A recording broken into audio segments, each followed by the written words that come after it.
Some stories push the limits of human reason. No one knew where she came from. She had no family, no known past, no place she truly belonged to. She would knock on doors asking for help, accept whatever was given, and then vanish into the darkness as night fell. To the people of the village, she appeared as a fragile sign of hope in the face of endless misfortune. Yet, without realizing it, they were welcoming the beginning of their end. Slowly, quietly, the same question began to spread among them in hushed voices. Who was Belkıs, and what was she really? Today, I will tell you a story from a small village connected to Bitlis, a story inspired by local accounts and memories, one that challenges the limits of logic and belief. For a long time, healthy babies were not born in this village. Some were born with a single eye, others without arms or legs. Each birth deepened the fear, and each year the silence grew heavier. Desperation took root in the hearts of the villagers, and when hope disappears, people begin to believe in anything. That was when they turned to a woman known as Belkıs, a lonely figure whose origins no one could trace. She was seen as a fortune teller, a healer, someone who could speak to forces beyond human understanding. But in truth, she was not a savior. She was the shadow that slowly settled over the village's fate. The events of this story take place in Mutki, a district of Bitlis, in the year 1960. These lands have witnessed countless civilizations, migrations, wars, and forgotten tragedies. Every stone carries memory. Every path hides an untold story. At that time, the region was made up of only a handful of scattered villages, isolated by harsh geography and long winters. Though separated by distance, these villages shared one disturbing reality. Something was terribly wrong.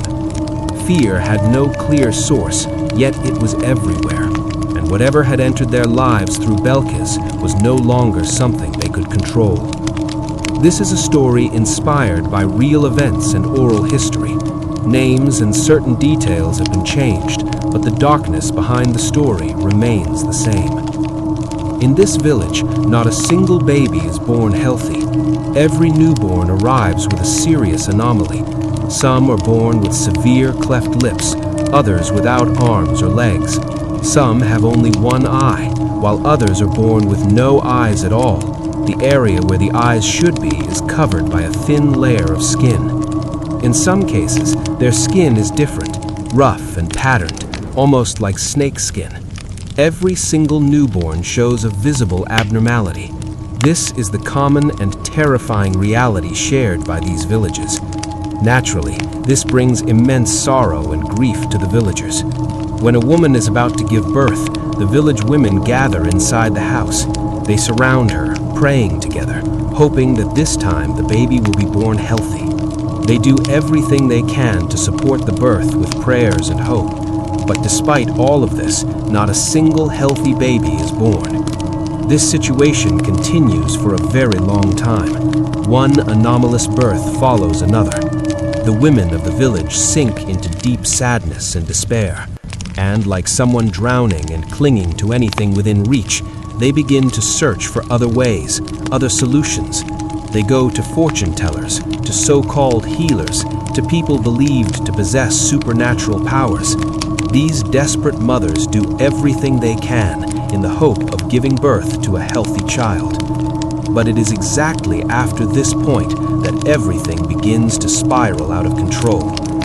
There is a woman who comes and goes from this village. This woman is deeply unsettling.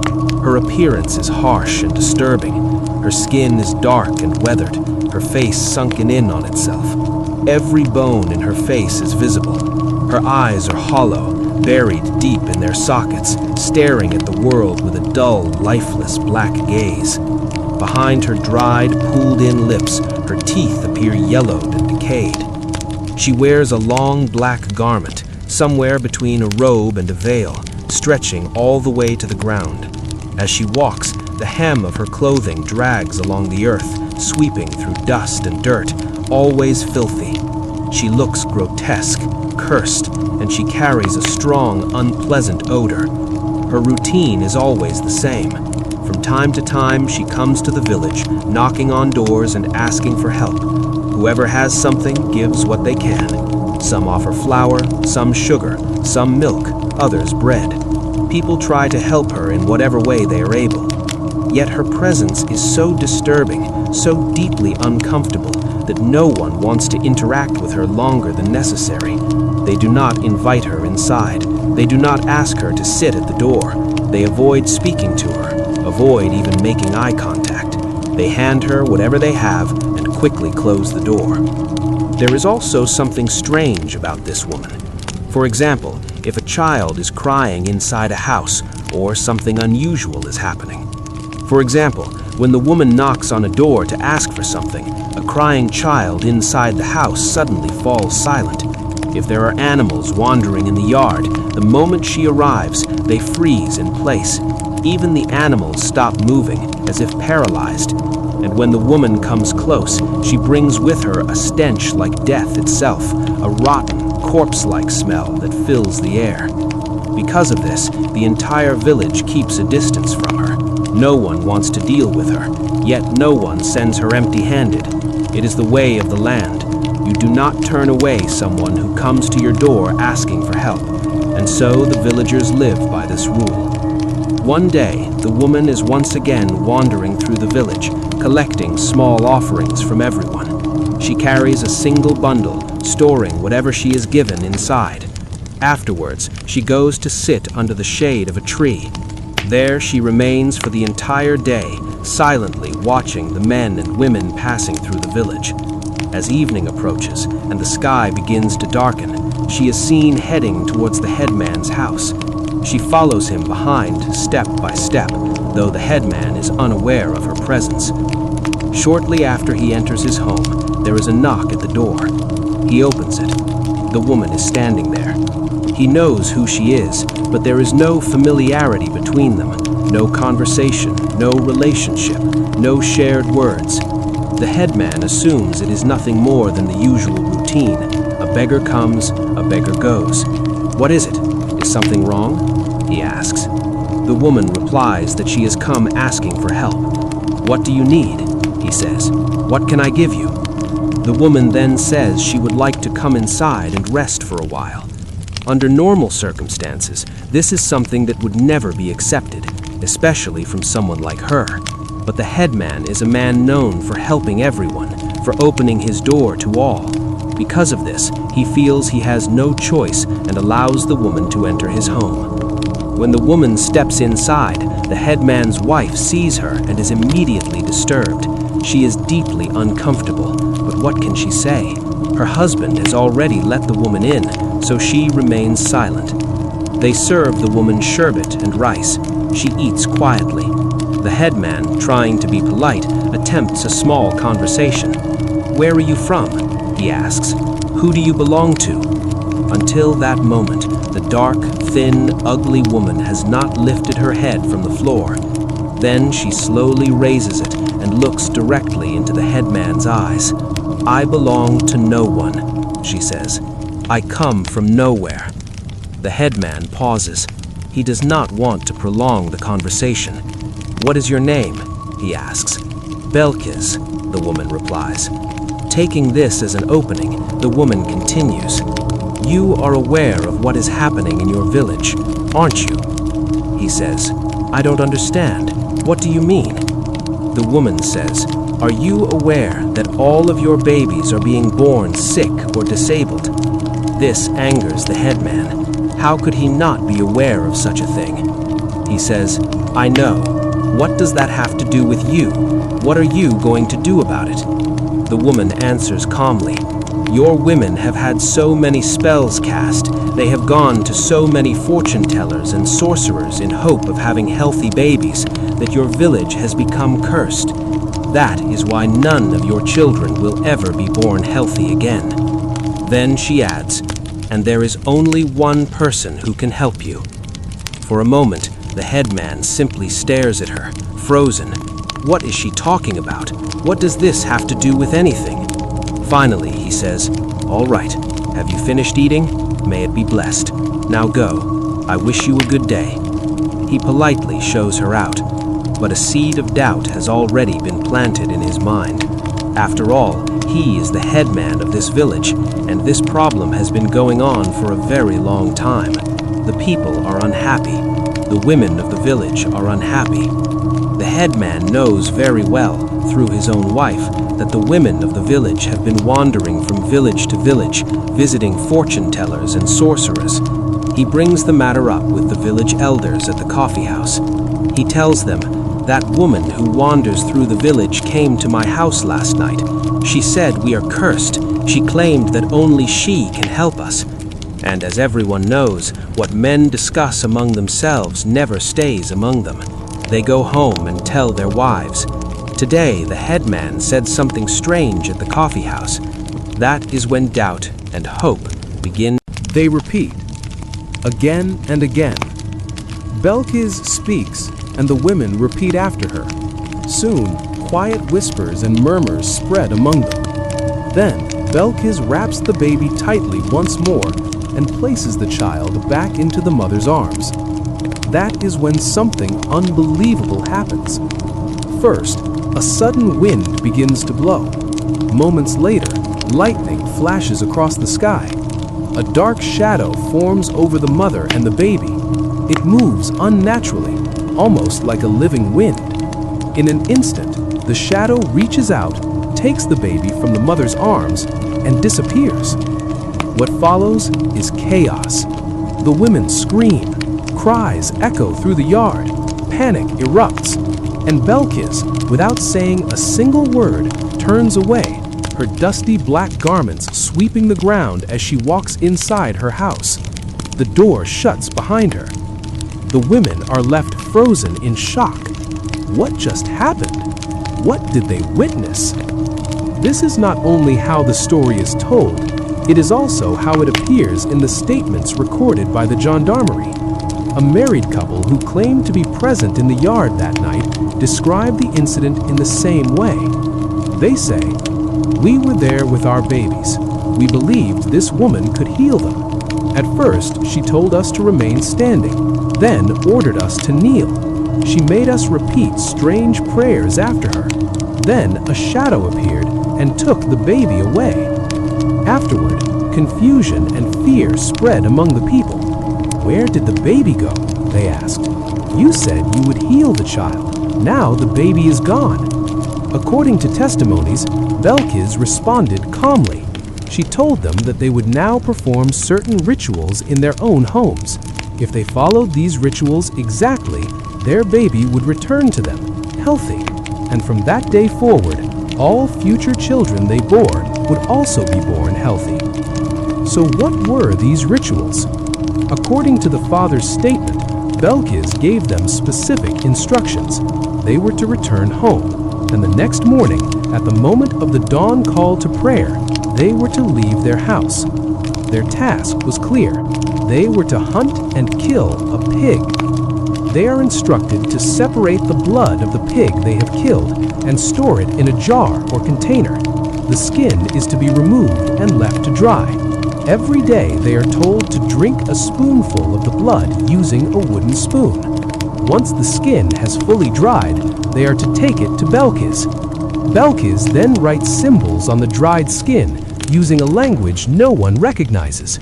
The marked skin is returned to the family, who are instructed to take it back home.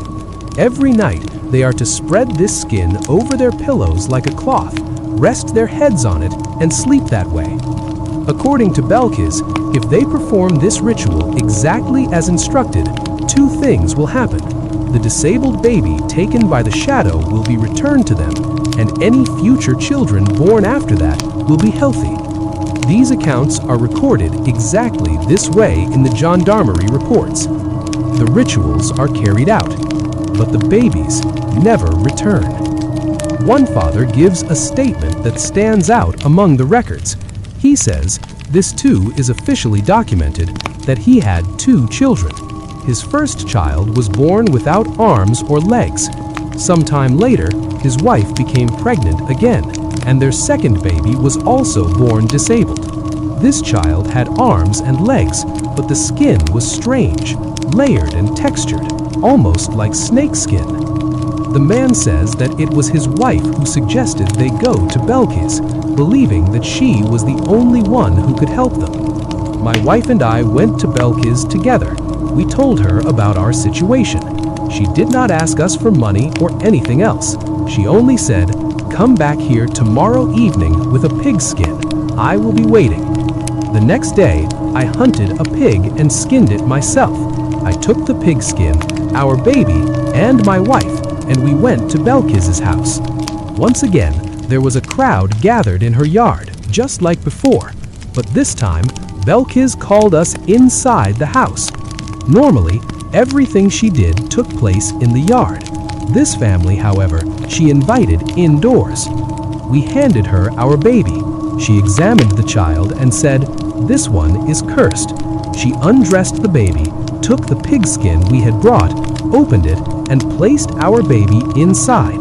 She wrapped the child in the pigskin using it as a swaddle.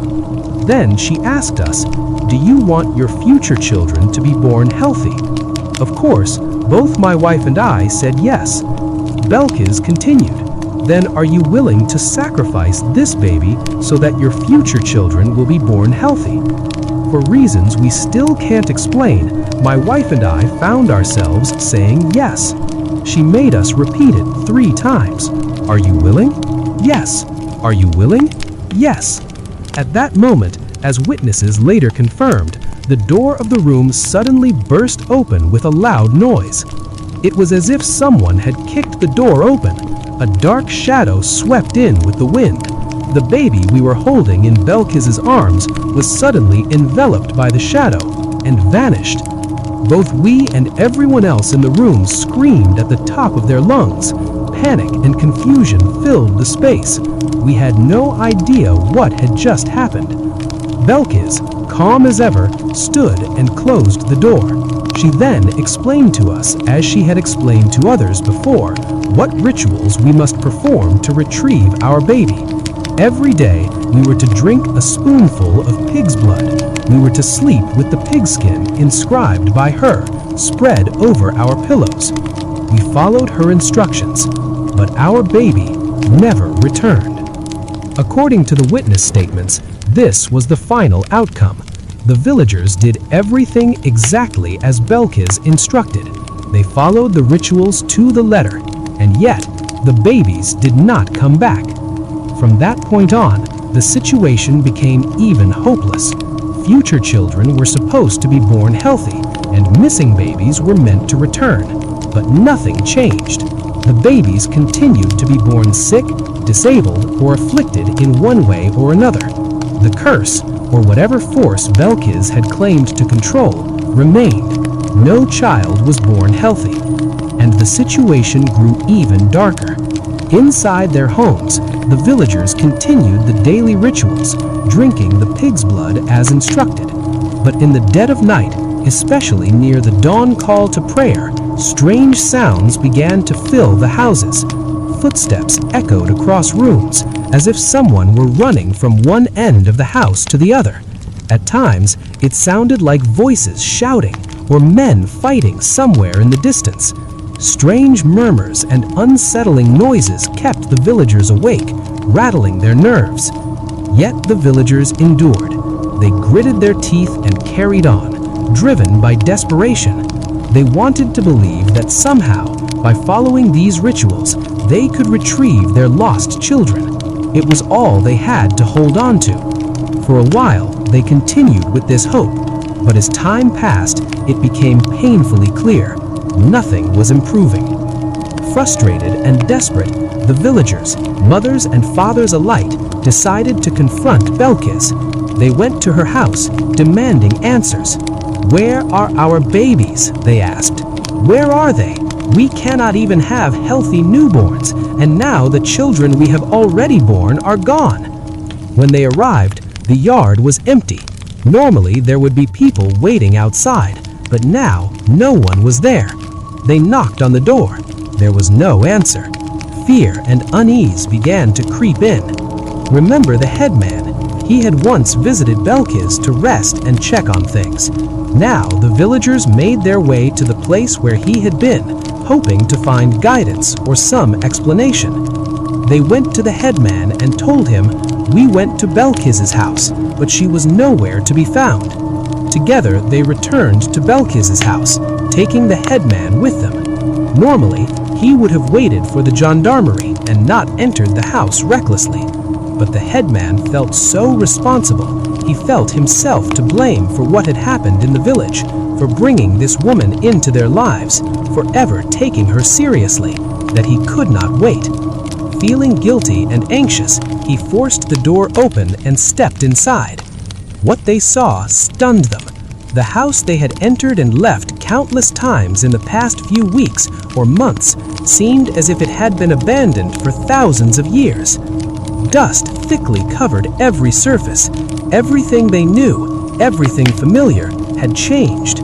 It was as if no one had lived there for decades. The furniture, the rooms, the layout, nothing was as they remembered.